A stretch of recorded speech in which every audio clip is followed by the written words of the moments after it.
El día de hoy vamos a hablar de diagnósticos en sistemas de encendido con osciloscopio y escáner. La idea es contarles de una forma breve, pero muy al grano, muy concisa, cuáles son las variables que se deben de tener en cuenta a la hora de diagnosticar estos sistemas para una posterior reparación, la cual pueda ser más fácil y de calidad. Debemos tener en cuenta que la electricidad es un poco más compleja de diagnosticar y de reparar que la parte mecánica de los motores como tal. Entonces, debemos tener unos principios muy, muy claros frente a estos sistemas. Entonces, vamos a comenzar.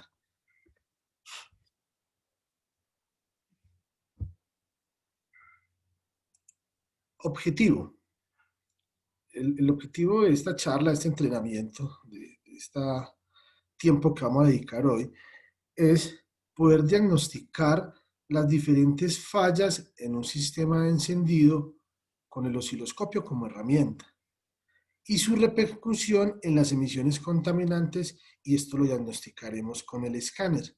Es decir, es un triángulo de fuego donde tenemos oxígeno, tenemos un encendido y tenemos un combustible.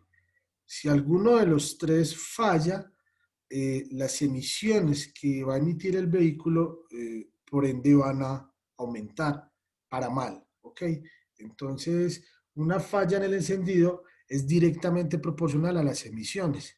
Entonces, al finalizar, observaremos un video donde podremos corroborar cómo cuando falla un encendido, se ven afectadas las emisiones, el control de emisiones de los vehículos. Alcance. Al finalizar este entrenamiento, estarán ustedes en la capacidad de diagnosticar y reparar las diferentes fallas del sistema de encendido, como lo dije anteriormente. Lo voy a explicar de una manera técnica, corta, pero son los principios básicos que se deben de tener en cuenta a la hora de reparar o diagnosticar un sistema de encendido. Y lo mismo, y su repercusión con las emisiones contaminantes, utilizando dos herramientas puntuales que sería el osciloscopio más el escáner. Si quisiéramos corroborar, ahondar, verificar un poquitico más a fondo en este punto, lo haríamos utilizando un analizador de gases, donde miremos las variables de oxígeno, CO, CO2, hidrocarburos y la estequiometría. Pero en el caso puntual, en el día de hoy, vamos a estudiar son los encendidos desde el punto de vista técnico, cómo funciona. Dirigido a todos ustedes, los prestadores de servicio de diagnóstico, mantenimiento y reparación de los diferentes sistemas del motor de combustión interna. En este caso puntual, a diferencia de la clase pasada, va dirigido a los motores de ciclo Otto encendidos por chispa, no a los motores de ciclo diésel encendidos por compresión. Listo, entonces aquí sí es netamente naftero los motores, o que también estén dedicados a gas, de lo que vamos a estudiar hoy. Entonces, hoy en los diésel nos vamos a alejar un poco. La clase pasada estábamos compartidos, pero en este caso no va a ser así el día de hoy. Contenido. Siempre manejo la misma teoría, dar un poco de teoría para entender al finalizar los videos, los diagnósticos, una teoría muy puntual, clara y concisa. En este caso, en el punto 1, observaremos o conoceremos, explicaremos un poco qué es la transformación de la energía desde este punto de vista en el encendido, o sea, en las bobinas. Entonces vamos a entender rápidamente cómo se transforma la energía eléctrica a energía magnética. Luego, la energía magnética, cómo la transforma a energía eléctrica. Y por último, lo no perfecto, que sería energía eléctrica, transformarla a energía magnética, pero resulta que en ese punto se nos mete un tercero, que es que estamos transformando energía eléctrica a magnética y se nos transforma en energía térmica. Eso es una falla. Entonces vamos a explicar un poco cómo entenderla. Listo. Primer punto, transformación de la energía. ¿Qué sucede dentro de la bobina? ¿Cómo funciona? Hablando desde el principio de transformación eléctrica, de energía eléctrica a magnética, magnética eléctrica, y cuando se nos incluye o nos llega una variable a este, que es otra tercera variable, pero que es transformación a energía térmica. En el punto 2, entenderemos desde un funcionamiento básico cómo funciona la bobina de encendido, cuál es el proceso, qué es lo que sucede adentro, pero de una manera muy didáctica. Tercero, control electrónico de la bobina de encendido. Término, maestro-esclavo. Tenemos que entender ese término de maestro-esclavo. En la parte eléctrica, es más, en los motores, sea parte mecánica o parte eléctrica, y sobre todo en la parte electrónica, tenemos que entender o tener muy claro el término maestro-esclavo. Cuándo es maestro, cuándo es esclavo y viceversa. Vamos en el punto 4, vamos a analizar o a entender un oscilograma primario de bobina de encendido. Las partes, cómo son, el ángulo duel, el voltaje esta tensión, voltaje quemado, tiempo de quemado, cuáles son sus valores, cómo lo afecta al uno o al otro, directamente proporcional, invertidamente proporcional, en fin, pero que entendamos bien estos términos. Ahí empieza ya empezamos a tener claves de cómo, para nuestros diagnósticos. Quinto, vamos a observar un video donde analizaremos en él el oscilograma primario de bobina versus el secundario. Ahí ya vamos a empezar a entrar en materia con un caso real donde cómo afecta un primario a un secundario dependiendo de las señales. Para eso debemos tener muy claro lo que hablé antes, funcionamiento de la bobina, control electrónico de la misma y tener muy claro el oscilograma primario de encendido de la bobina, perdón, donde tenemos que conocer muy bien su comportamiento, sus partes, cómo medirlo, cómo analizarlo. Se nos hace muy fácil el trabajo cuando tenemos un buen osciloscopio, en este caso vamos a trabajar con un Nissin, el cual tiene un autocalibrado espectacular, nos lleva al fondo de la medida en 2, 3 pasos muy fáciles, y ya luego nosotros hacemos unos pequeños ajustes, pero es ya para más visual. Pero como les digo, debemos de tener un muy buen osciloscopio para este punto. Y por último, perdón, miraremos o observaremos en el escáner FCAR, en el 7, cómo los gases de escape se ven afectados por un fallo de encendido. Entonces analizaremos un poquitico los ajustes de mezcla, cómo se comporta el sensor de oxígeno, cómo está haciendo el pulso de inyección, el tiempo, para poder llegar a un diagnóstico, para poder entender el diagnóstico. ¿Listo? Entonces, lo voy a hacer de la manera más pausada para que ustedes lo puedan entender. Recuerden que en el chat pueden ir realizando sus preguntas, sus dudas para despejárselas o si lo desean, al terminar el entrenamiento, también las pueden hacer y en la mayor brevedad se les responderán las inquietudes que tengan del día de hoy o de la clase anterior. ¿Ok? No siendo más, vamos a comenzar. Transformación de la energía.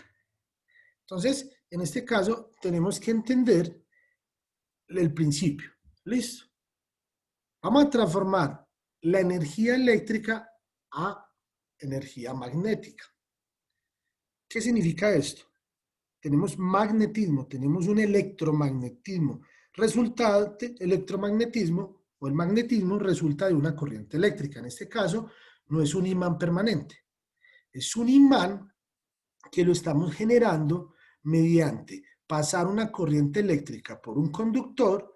El solo hecho de tú pasar una corriente eléctrica por un conductor, se va a empezar a generar unos campos magnéticos.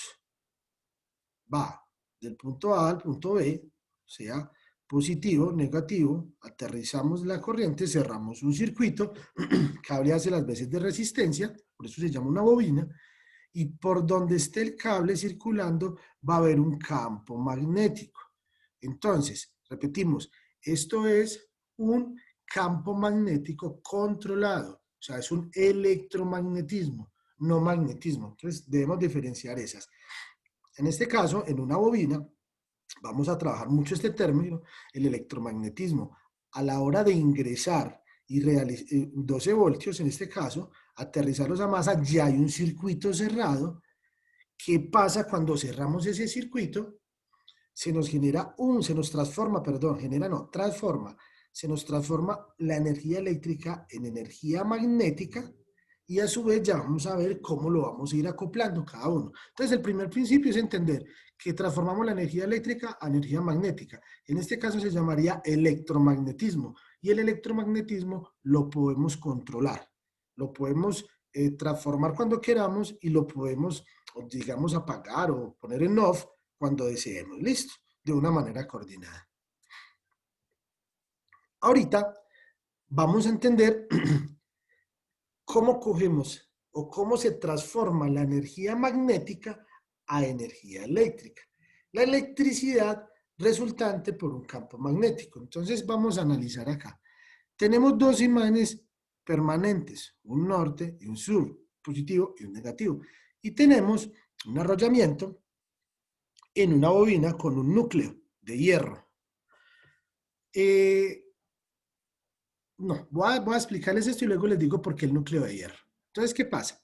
El solo hecho de tú tener un arrollamiento, una resistencia, una cantidad de cableado dentro de un núcleo, perdón, rodeando un núcleo, y tú lo haces pasar constantemente por los imanes, va a generar, va a transformar, perdón, una energía eléctrica, magnética a eléctrica. ¿Ok? Entonces, como podemos ver acá, el arrollamiento está en cero, no tiene ningún campo magnético que esté interviniendo y que esté traspasando la bobina, y por eso en este momento no se enciende el bombillo. En el momento que gira este campo, esta bobina, y empieza a atravesar o estar dentro del campo magnético, que atraviesa el campo magnético, en ese momento hay un flujo de electrones y en ese momento hay electricidad. Entonces, acá tenemos unos imanes permanentes y tenemos un arrollamiento.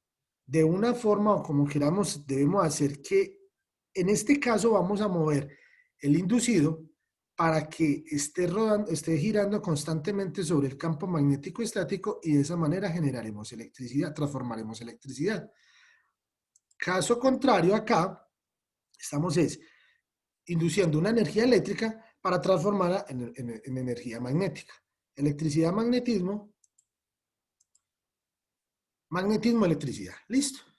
Ahora bien, analicemos algo que es muy común, que fue lo que les dije ahora cuando empezamos. Tenemos, en este caso puntual, energía eléctrica que es transmitida por un conductor, en este caso un cable. Al pasar la energía eléctrica y cerrarse el circuito a masa, va a transformar un campo magnético. ¿Ok? Hasta ahí va todo bien. Transformamos energía eléctrica a energía magnética. Pero, si por cualquier motivo este cable que está transportando o que está fluyendo dentro del voltaje, uno de los electrones, en este caso el positivo, llegase a tener contacto con una masa, con el cuerpo, sea de la bobina, de su núcleo o en su exterior, ¿qué va a pasar? La electricidad con masa directa, eso genera un corto, lo mismo que pasa en las baterías. Cuando las baterías empiezan a hervir es porque allá se está juntando el positivo con el negativo. O es más, cuando a ustedes les haya tocado, que creo que lo han podido ver, cuando se junta positivo y negativo de batería con un cable, más se prende, se derrite, muchos carros se incendian con eso. Entonces, ¿qué pasa? Digamos que esto no es un corto o un consumo tan alto, simplemente aquí llega y esta energía que viene de los 12 voltios no solo le toca pasar por el cable, vencer la resistencia del cable para llegar a masa, sino que también aquí tiene una masa directa, la cual va a empezar a generar una resistencia. Y eso va a ser un corte, entonces ahí se va a empezar a calentar la bobina. Por eso ya no está transformando solo en energía magnética, sino en energía térmica. ¿Cómo tiene que haber un equilibrio? O sea, lo que entra, ojalá pudiera salir todo, no va a salir todo, tú metes 100 y sacas 99 en el mejor de los casos. Si ustedes analizan el solo hecho de que ya haya un corto o una transformación en energía térmica, se nos va a perder la capacidad del campo magnético. Y si se nos pierde la capacidad del campo magnético, pues no va a haber tanta transformación. Si tengo mayor cantidad de campo magnético, tengo mayor electricidad. Si tengo menos campo magnético, voy a tener menos electricidad, que ese es como el término que quiero que entiendan, que el campo magnético depende directamente de la cantidad de electricidad, de electrones que ingresemos en un tiempo determinado. Si tú haces pasar la energía eléctrica por este cablecito, vámonos acá para que me lo entienda más fácil, por este, ok, y tú enrollas este cablecito sobre un núcleo de hierro, va a tener la capacidad de transformar mayor cantidad de energía eléctrica. Listo. Sí, perdón, acá. Si yo tengo este núcleo, era que yo les decía, el arrollamiento, más un núcleo, digamos que eso tuviera un núcleo de aire, que no tuviera un núcleo de hierro, iba a transformar hasta 10 voltios, una suposición. Eh, Iba a tener 10 megaus, que es lo que se miden los imanes, y lo iba a transformar en 10 voltios, pero si tú le metes un núcleo de hierro, ya no van a ser 10, ya van a ser 20 o 30 voltios. Hay una matemática, hay una fórmula exacta para eso, que en este momento no la recuerdo. Lo que sí es que el núcleo cumple un papel importante, pero el núcleo, al ser un elemento ferroso y hace masa, no debe tener contacto con el alambre de la bobina. ¿Qué es lo que pasa en esta? Que la masa o el núcleo nos está tocando nuestro cable. Entonces, en ese momento, perdemos potencia magnética, transformamos energía eléctrica en energía térmica y se nos pierde el magnetismo. Listo. Entonces, está claro. Transformamos energía eléctrica a magnética. Luego magnética a eléctrica. Y por último, transformamos energía eléctrica magnética a térmica. Cuando esto sucede es porque hay un problema. Es muy fácil de identificar. Para eso con el multímetro vamos a medir la resistencia. Buscamos dónde está el manual, donde nos diga cuánta resistencia debe tener esa bobina entre el primario y en el secundario, y eso nos va a dar una idea si hay una resistencia elevada o disminuida. Vamos a dar una idea si es que hay un cortocircuito. Otra, después de tener lo mismo que les decía la semana pasada, cuando nos lleguen vehículos en buenas condiciones, ahorita por lo del virus, lo del COVID-19, se volvieron muy populares las pistolitas, las que miden temperatura.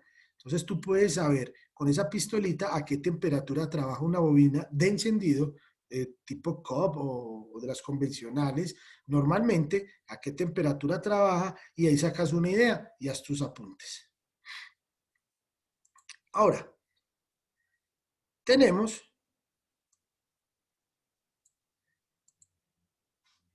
un, un plano eléctrico y una bobina. ¿Qué tenemos acá? Tenemos un circuito primario, que es el de este lado, y tenemos un circuito secundario, que es este de otro lado.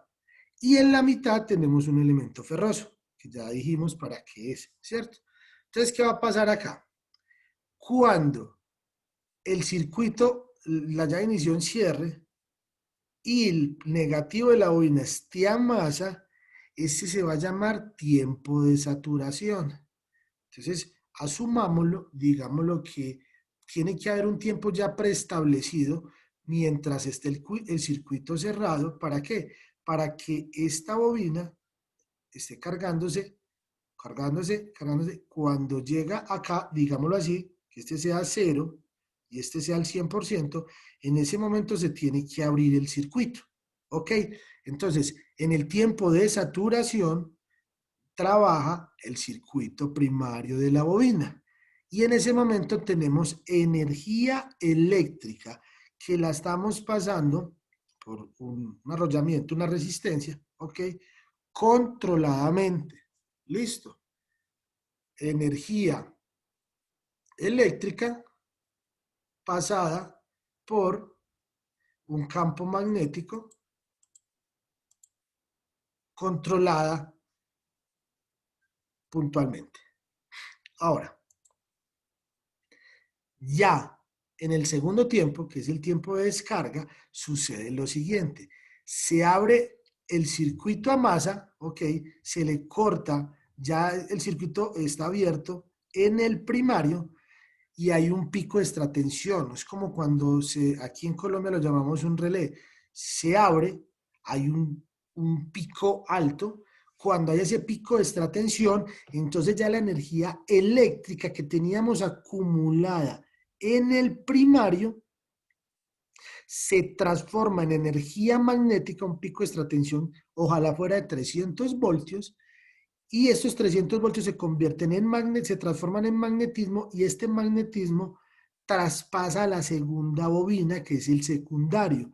En ese momento es capaz de transformar 300 voltios en 30, 40 mil voltios, 50 mil voltios, dependiendo de lo que ya sea calculada la bobina.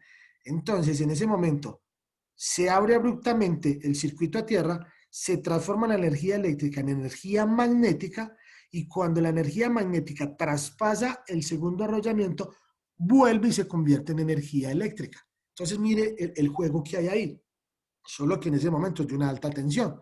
Entonces, aquí tenemos una baja tensión, electricidad, hay 12 voltios, cerramos el circuito, 12 voltios, cerramos el circuito, va a haber un tiempo programado establecido ya para que esta se sature. Cuando ya está predeterminado que se debe abrir el sistema, se abre el sistema, como lo vemos acá, ya no está aterrizado a masa el primario.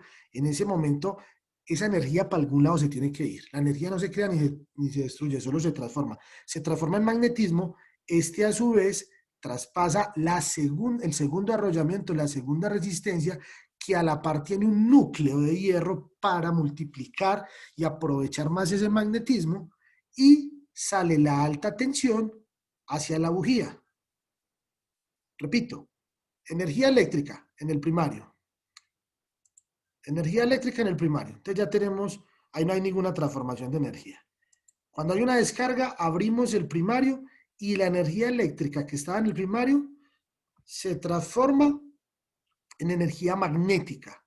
Esta, a su vez, como cuando se abre hay un pico de extratensión, repito, ojalá de 300 voltios, esos 300 voltios se transforman en energía magnética fuerte en unas milésimas de segundo, traspasan la segunda bobina, la del secundario, la cual lleva un núcleo de hierro, y en ese momento ese campo magnético vuelve y se transforma en energía eléctrica, solo que ya es una alta tensión, que es la que sale por el cable de alta, nos llega a la bujía y se aterriza por masa. Entonces, básicamente eso es lo que pasa dentro de una bobina. El circuito primario es el encargado de switcharse controladamente para transformar una energía eléctrica en una energía magnética ya precalculada, predeterminada por los ingenieros. Listo. Eso se transforma en energía magnética, pasa al secundario. El secundario tiene mayor número de vueltas, aparte de eso tiene el núcleo de hierro y tiene la capacidad de transformar mucha más energía magnética en energía eléctrica, que son los kilovoltios que nos salen por la bujía. ¿Ok? Bueno, continuemos. Ahora vamos a hablar del control. Dije que acá cerrar la bobina, cerrar el circuito, ignición, 12 voltios, vienen, se aterrizan, y luego abrir el circuito a masa de la bobina en el primario, debe tener un control electrónico. Estamos hablando de carros nuevos. En los antiguos había un platino, no, pero vamos a hablar de un control electrónico. Tenemos una batería que nos aporta los 12 voltios, hay un circuito primario, ¿ok? Hay un circuito secundario que va a la bujía y entre ellos dos tenemos un núcleo de hierro, ya lo dijimos, ¿para qué es? Entonces ya tenemos el positivo del primario, nos falta tener el negativo del primario, que esto es lo que está dentro de la ECU, un transistor, un diodo, un transistor, el cual, digamos de una manera lógica, segura y controlada, nos va a aterrizar esta masa.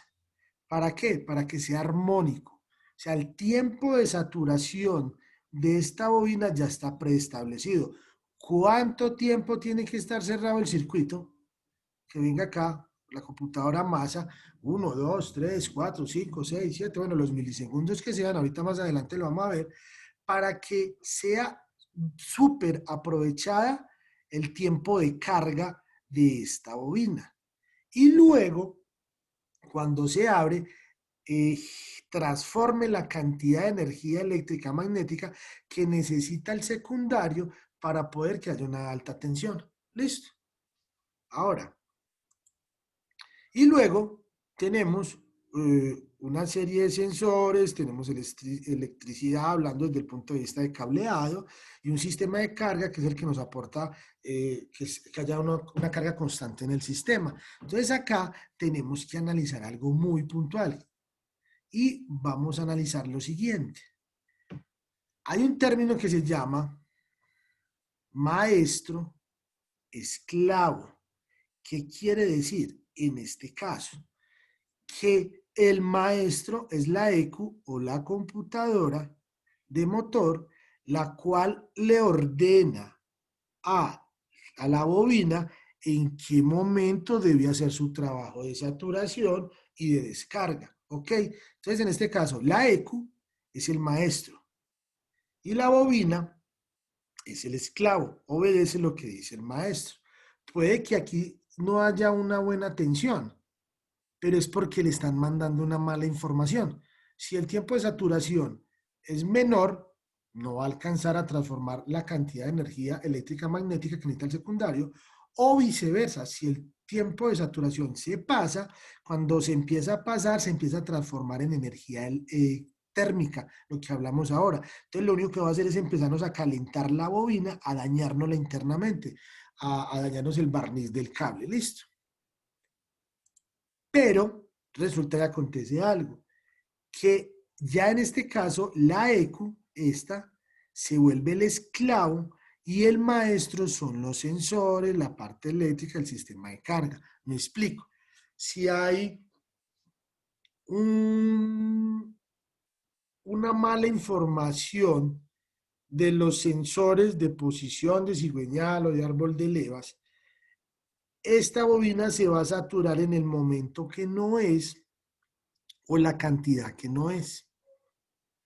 Si el sistema de carga empieza a fallar, la fuente de alimentación que va a llegar a la bobina va a ser menor y si es menor va a transformar menor, es directamente proporcional. Si nosotros tenemos acá una buena carga estable, la transformación de energía eléctrica va a ser buena y estable, pero si aquí se empieza a caer los 12 voltios, pues aquí también va a pasar todo lo mismo, listo. Entonces, en este caso, hablando de la ECU, en un caso es maestro, pero en otro caso es esclavo. Y observemos, acá también lo podríamos analizar. La bujía se vuelve esclavo del secundario, pero el secundario se vuelve esclavo del primario. Quiere decir, y el primario se vuelve esclavo de la computadora.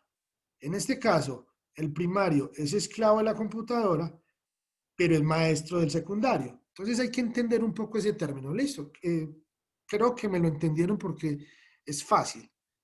Hay que tener en cuenta, según en el punto que esté del circuito, si es maestro o es esclavo, para poder entender esto. A la hora de diagnosticar tenemos que tenerlo claro, porque si nosotros tenemos un problema de bobina que está sacando un bajo kilovoltaje y de una decimos, no, es bobina, cambiamos la bobina y sigue el problema. No, es que era una bobina de mala calidad y posiblemente estaba mala, compramos otra bobina y seguimos con el problema. Listo. Y resulta que el problema venía era de la ECU, que no tenía una buena masa.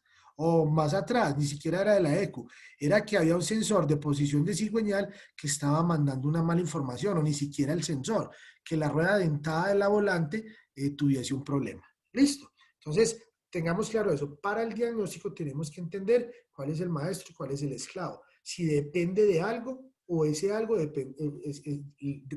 realiza una función para otro, para poder determinar que en realidad la bobina esté mala. No, es que esto está bien y definitivamente después de realizar unas medidas, de utilizar el osciloscopio, el multímetro, en fin, determino que la bobina es el problema. ¿Ok?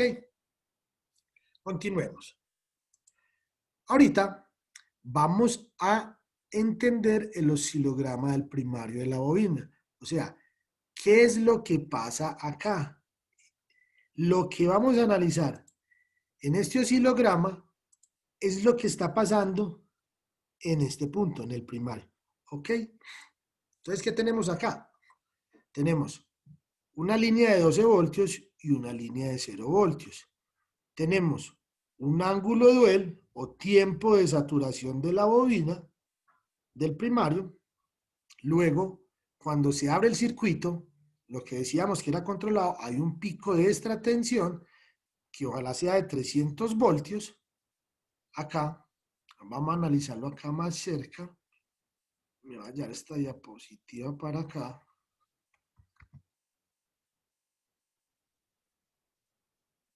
Vamos acá. Entonces, este pico de extratensión se da en el momento que se abre la masa de la bobina. Hay un pico de esta tensión, luego cae y hay un tiempo de quemado. Esto es lo que dura saltando la chispa entre los electrodos de la bujía. Hay una amortiguación y luego sigue a los 12 voltios. Entonces vamos a analizar qué sucede. Tenemos 12 voltios. Cuando dice que se debe empezar a saturar la bobina, cerramos el circuito y lo llevamos a masa. ¿Durante cuánto tiempo? En bobinas convencionales, listo. El ángulo de duelo en una bobina convencional a velocidad ralenti está entre 2.5 a 3.5 milisegundos. Es lo que debería durar excitada la bobina. Miremoslo acá. Me voy a traer esta para acá para que lo podamos analizar de una mejor manera.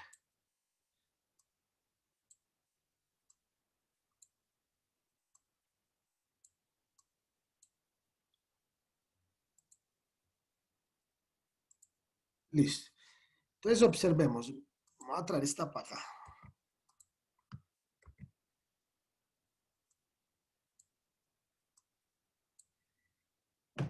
Tenemos 12 voltios. Mírenlos acá. Son estos 12 voltios son estos mismos. ¿Ok? En el momento que aquí haya masa, se aterriza el circuito. Quiere decir que se está energizando el primario. ¿Cuánto tiempo debe durar? ¿O cómo se llama? Se llama el ángulo duel, el tiempo de saturación de la bobina. ¿Cuánto tiempo va a saturar esto para que esta bobina se sature de una manera perfecta? Dice la teoría que es de 2.5 a 3.5 milisegundos. En el momento que ya llega su tiempo, se abre el circuito acá y está este pico de esta tensión, mírelo. Estos 300 voltios se transforman en energía magnética y son los que pasan por el segundo arrollamiento de la bobina. Y esto que vemos acá, de acá hasta acá, es el tiempo de quemado, o sea, cuánto tiempo dura la chispa brincando entre los dos electrodos de la bujía, y lo que tenemos acá se llama el tiempo el voltaje de quemado. Entonces vamos a hablar un poquitico de estos números, ¿ok? Ya entendemos, tiene 12 voltios, está abierto el circuito, se aterriza, 2.5 a 3.5 milisegundos es el tiempo de saturación. En ese momento tiene que haber un pico de extratensión. Entonces, si hay una buena tensión, si hay un tiempo de saturación perfecto, en buen estado, desde el punto de vista de la computadora, quien controle esto en ese caso, cuando se abra el circuito, este pico de esta tensión tiene que estar por lo menos en 300 voltios.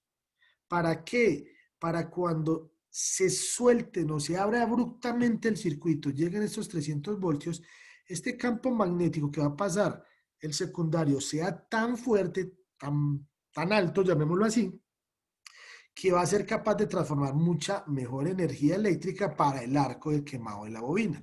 Entonces, tiempo de saturación de 2.5 a 3.5 milisegundos. Voltaje de esta tensión, 300 voltios. Pero no quiere decir que va a quemar a 300 voltios. El voltaje de quemado ideal es a 40 voltios. Entonces ya depende de cómo ustedes tengan calibrado el osciloscopio. La idea es que el tiempo de quemado, el voltaje, perdón, de quemado, comience a los 40 voltios. Lo ponen en una escala de 10 o de 20, lo que ustedes deseen. Tal es que ustedes puedan analizar muy bien en cuánto está el tiempo de quemado. Es muy importante el tiempo, el voltaje de quemado, perdón. Saber si está por los 40 voltios, saber si está por encima de los 40 voltios o saber si está por debajo de los 40 voltios. Listo, ya vamos a analizar esas gráficas. De acá, de este punto A a este punto B, este cuadrito es el tiempo de quemado. Un tiempo de quemado aceptable está entre 1.4, 1.5, 1.6 milisegundos. Listo, que ronde ahí. Ahí es donde mejor se va a quemar la mezcla de aire-combustible en un tiempo de quemado, repito, de 1.4 a 1.6 milisegundos. El voltaje de quemado ideal serían 40 voltios o lo más cercano a 40 voltios. Y el voltaje de extratensión, lo ideal es que sea de 300 voltios. Entonces, en este caso, como el secundario es esclavo del primario, por eso es que necesitamos que este voltaje de extratensión sea tan alto para que cuando se abra el circuito y transforme la energía magnética, sea tan alta que sea capaz de sacar unos buenos kilovoltios. ¿Ok? Entonces, si se cumple bien el primario, hasta acá es responsabilidad de la computadora. Listo.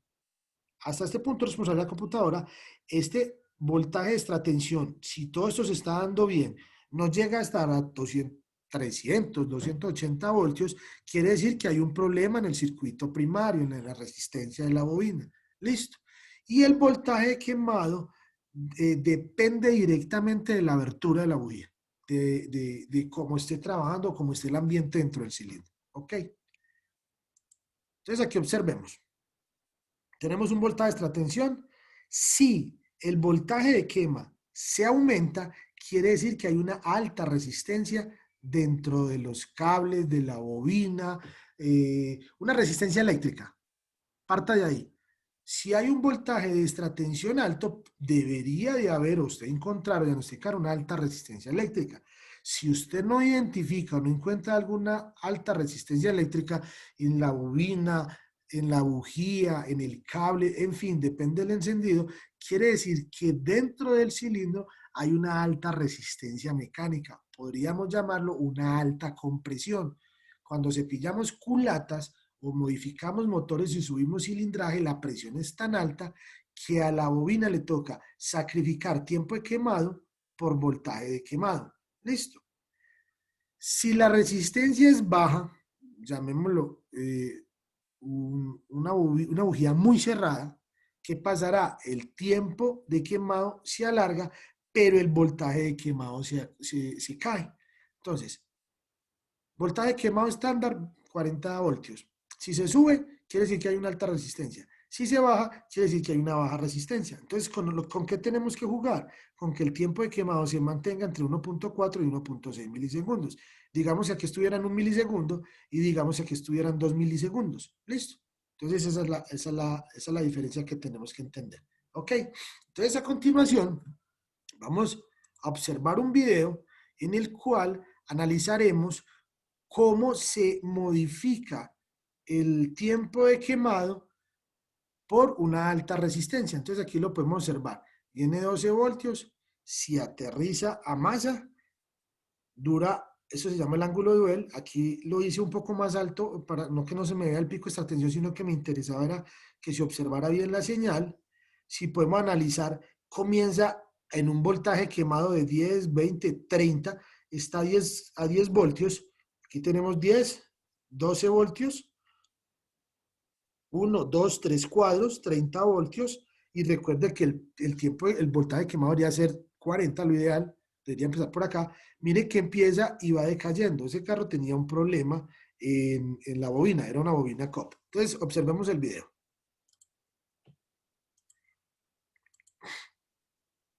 Aquí voy a mostrar que, ¿qué voy a hacer yo? No es aconsejable hacer esto, solo lo hice para que ustedes pudieran observar. Voy a alzar la bobina para que haya una resistencia al saltar la chispa y así podamos analizar qué es lo que pasa. Observen ahí. Mire, ¿qué pasó? Al alzar la bobina, retirarla de la bujía, es como si tuviéramos una bujía con los electrodos muy abiertos. ¿Qué pasó? Se mermó el tiempo de quemado y se aumentó el voltaje de quemado. O sea, el tiempo de quemado y el voltaje de quemado son inversamente proporcionales.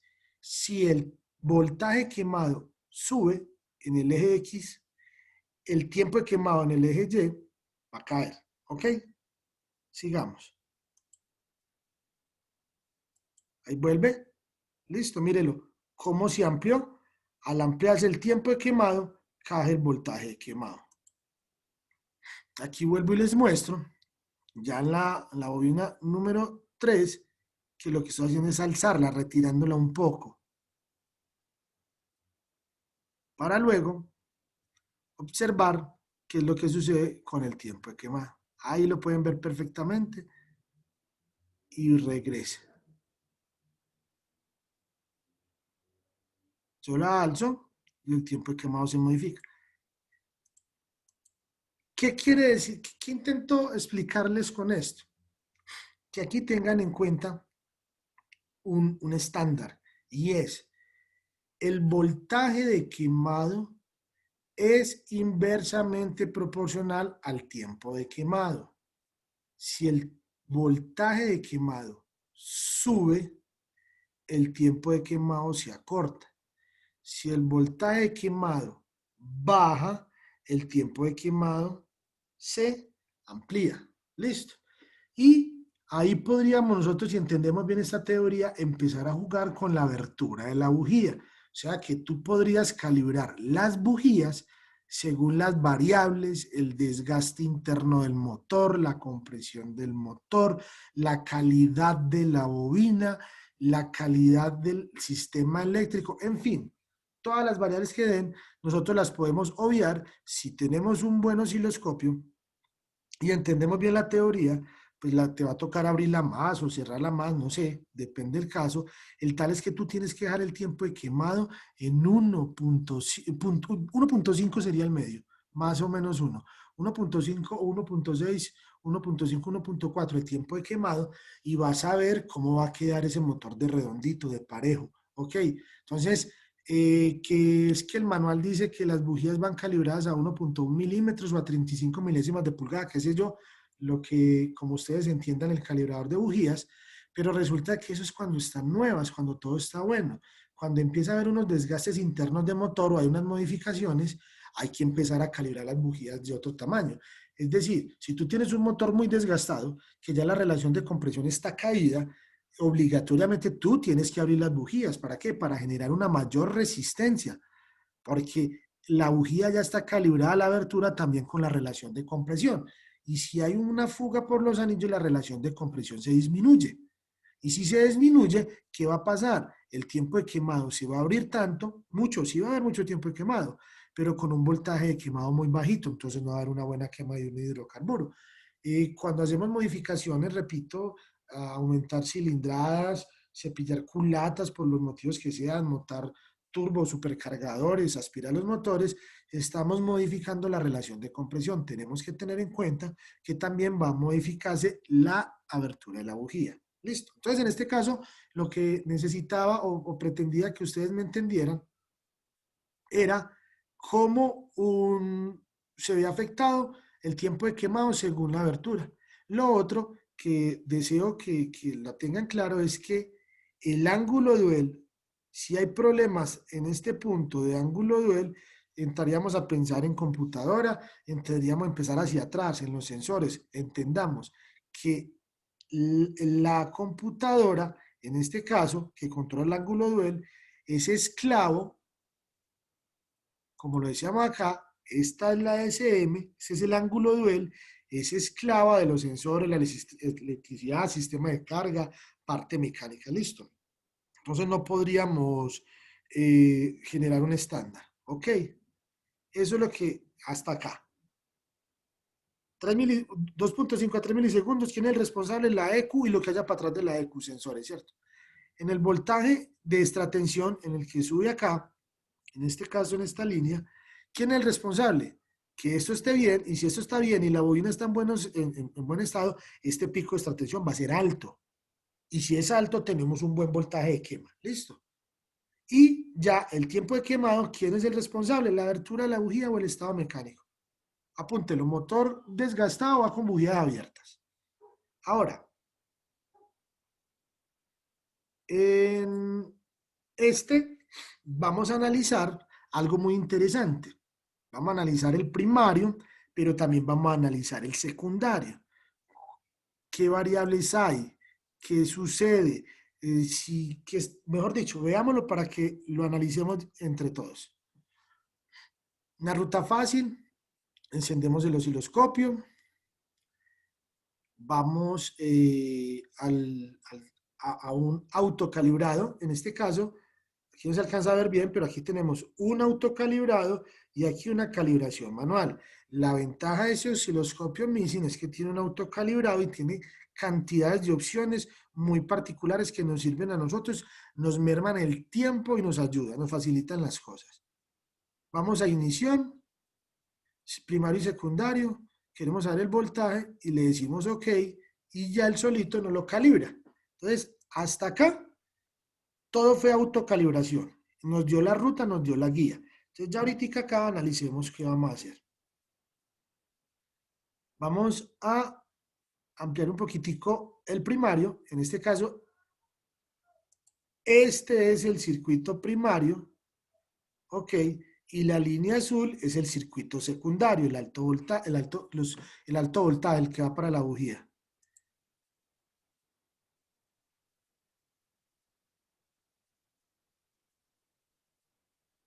Una de las ventajas de este osciloscopio es que es táctil, entonces es muy chévere, muy fácil tú subir, bajar las señales desde la misma pantalla. Listo.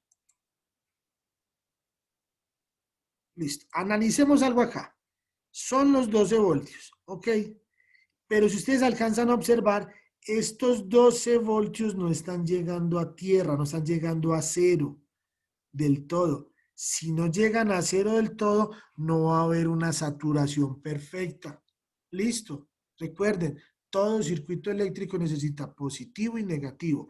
En este caso, el negativo del circuito primario no está siendo el mejor. Podría ser cableado, podría ser la ECU, masa de la ECU. Bueno, en fin.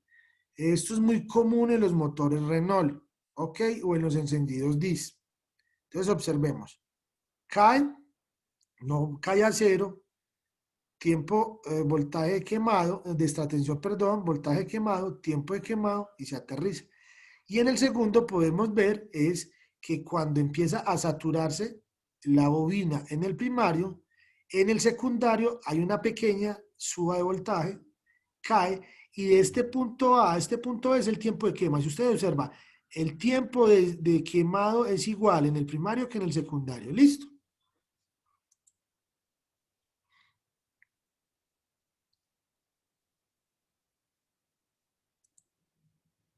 Ok, quiero que veamos esto puntual. Observemos, no cae a cero, tiempo de quemado. Y miremos lo que pasa en esta otra bobina. Vea,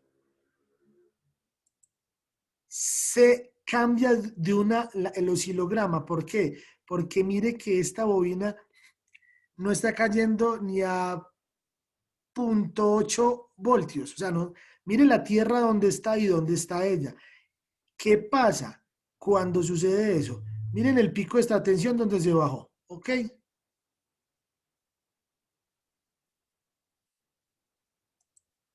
Mire dónde estaba este. No lo alcanzamos a ver, pero ahorita lo vamos a mirar. Ahorita lo vamos a ver en numeritos puntual.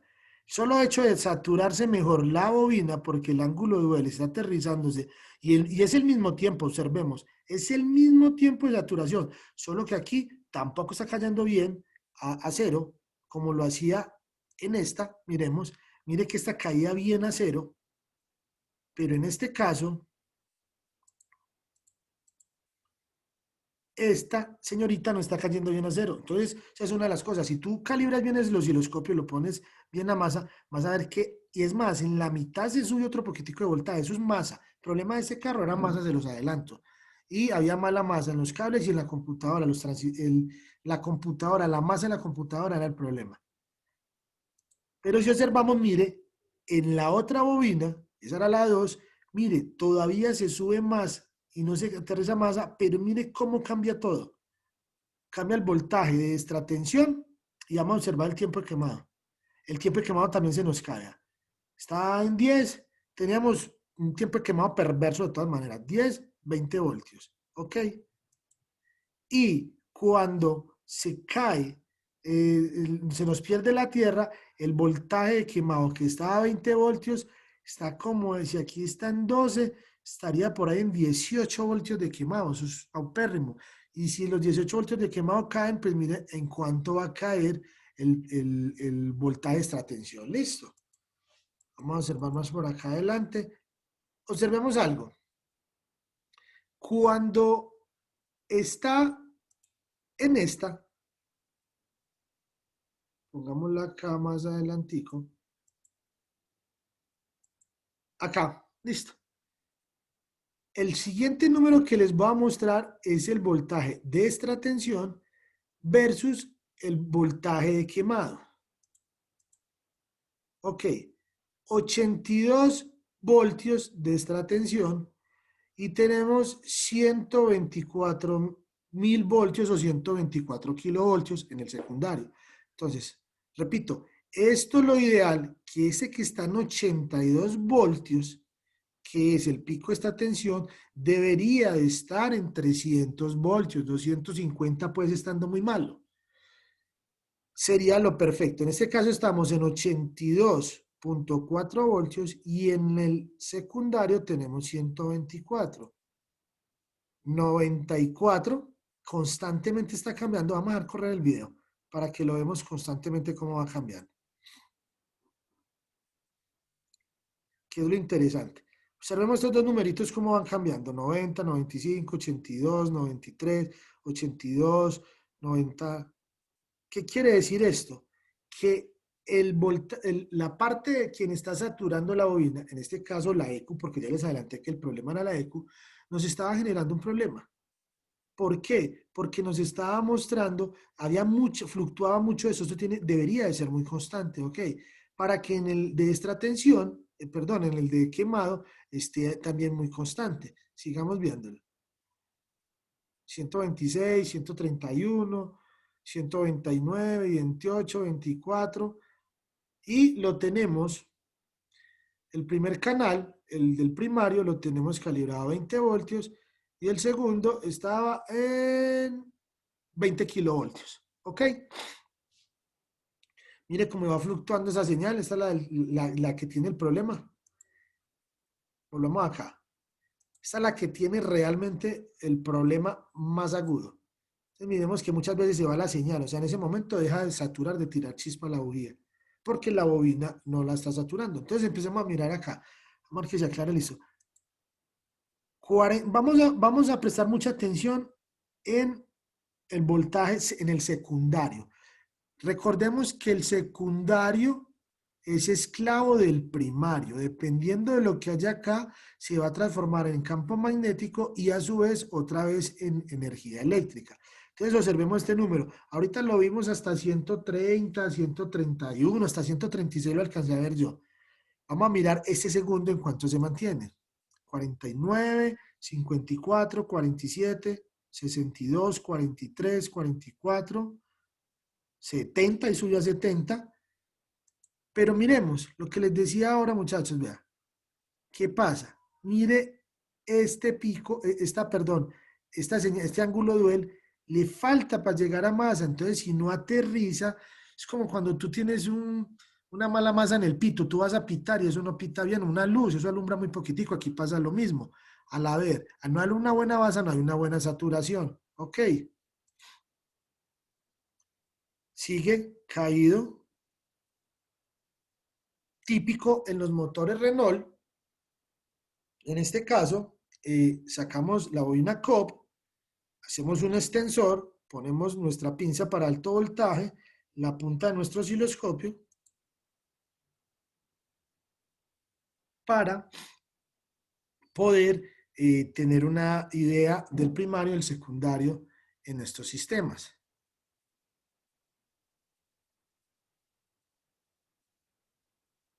Entonces, mire cómo con un osciloscopio y entendiendo bien lo que hablamos en este momento acá, entendiendo bien el oscilograma, qué es lo que sucede, nos podemos dar una idea a lo que nos estaba pasando acá. Primero vimos el video que yo sacaba, alzaba la bobina y este tiempo se acortaba, pero se aumentaba el voltaje de quemado. Ya ahorita vimos un caso real donde tiempo de quemado, voltaje de quemado, la alta resistencia, todo se modificaba y era única y exclusivamente porque estos 12 voltios no se aterrizaban bien a tierra para poder saturar la bobina. Ok, voy a buscar por acá el video de, en un segundo.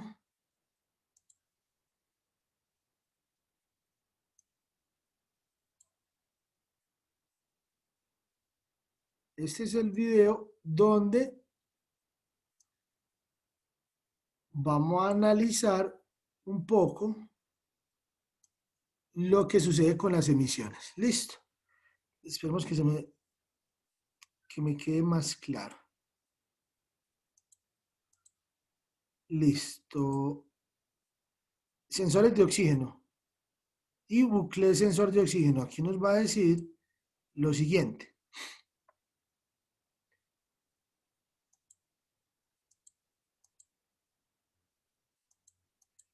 No lo va a pescar pues bien donde es.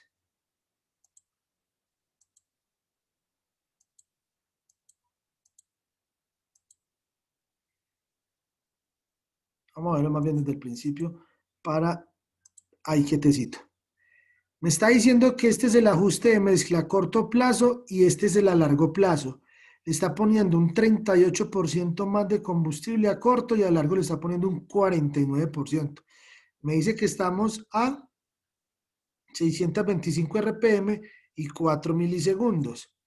Vamos a mirar allí más puntual cuando me muestre el sensor de oxígeno, en cuanto está el voltaje. Mire, este pulso de inyección, este es un motor 1400, es demasiado alto a estas RPM, grandísimo, 4 milisegundos. Este es el voltaje del sensor de oxígeno y está en 4 milivoltios, como si fuera mezcla pobre. Listo. Entonces, ¿qué es lo que está, para que me entiendan, qué es lo que está interpretando el, la computadora? Ingresa aire y combustible, llega a la cámara de combustión, se comprime. Como la alta tensión está tan bajita, en el video vamos a ponerlo a correr allí,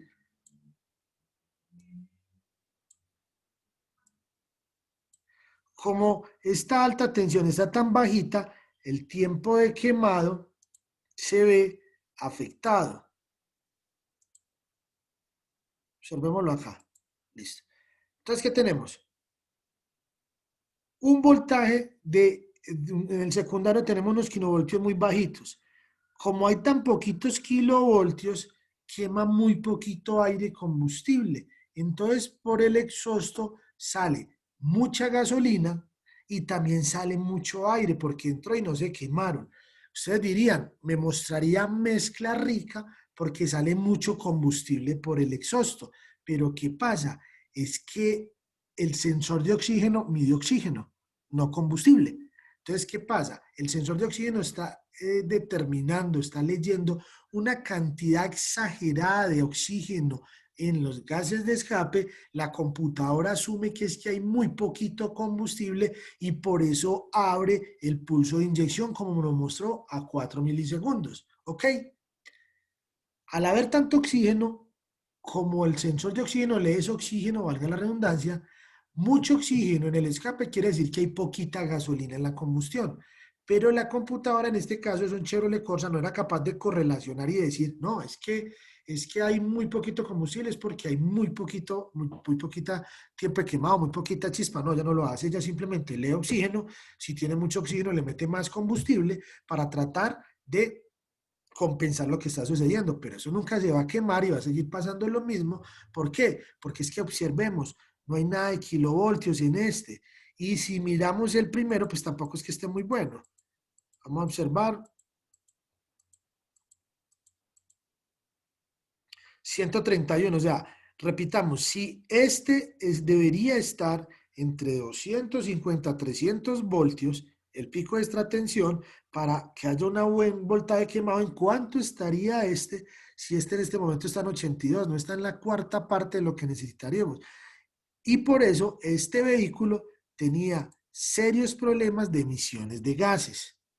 Este vehículo llegó a nuestra empresa porque ya llevaba un buen número de una buena cantidad de dinero invertida en él y no encontraban el problema.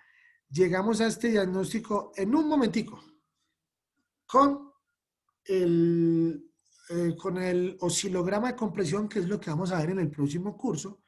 Vamos a ver el oscilograma de compresión. Con eso me di cuenta primero que el motor estaba destempado, que el árbol de levas de escape estaba corrido 17 grados. Y aparte de esto, cuando miro el oscilograma de primario, pues todavía me doy cuenta que todavía estaba más perverso. Entonces, el mecánico se basaba que él alzaba la bobina y que escuchaba que saltaba la corriente de la bobina a la bujía, pero no sabía cuánta. No se alcanzaba a dar cuenta corriente estaba saltando.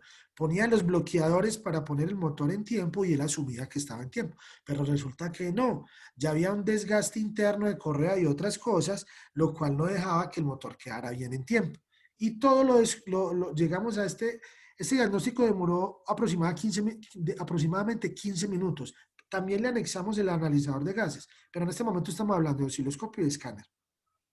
Con el osciloscopio, en este caso puntual, nos dimos cuenta que estaba destempado por el oscilograma de compresión. Vuelvo y le repito, eso va a ser dentro de 15 días miraremos esa.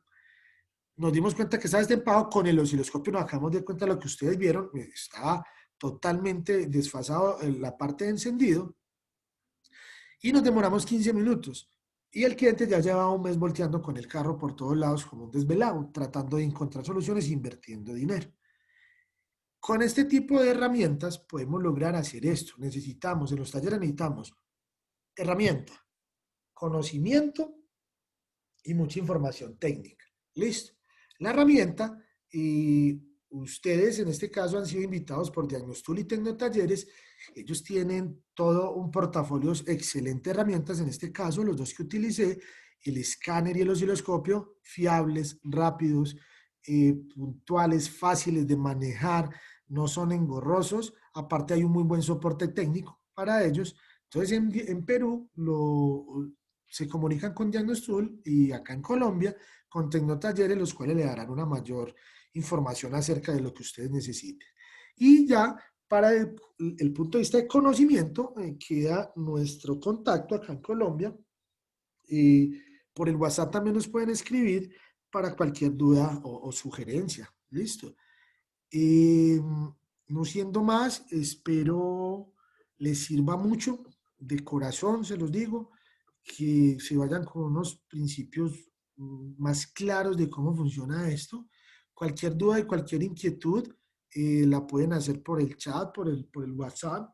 Con gusto les atenderemos desde el punto de vista de asesoría en todo lo que tenga que ver con las herramientas, asesoría técnica del manejo de ellas, o si necesitan un conocimiento un poquitico más puntual o le quedaron con alguna duda en esta pequeña charla, no duden en comunicarse con nosotros, que con el mayor de los gustos les estaremos atendiendo.